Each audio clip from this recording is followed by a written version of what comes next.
Hi guys, I'm Miss Chen. Today we are going to learn some more basic writing strokes. Are you ready? Let's get started.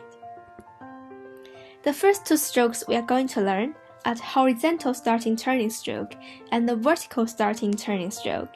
They are combinations of the horizontal and the vertical stroke.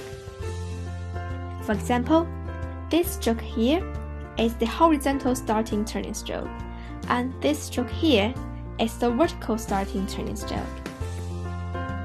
The next two strokes are the hook stroke and the rising stroke.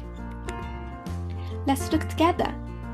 This stroke here is the hook stroke, and this stroke here is the rising stroke.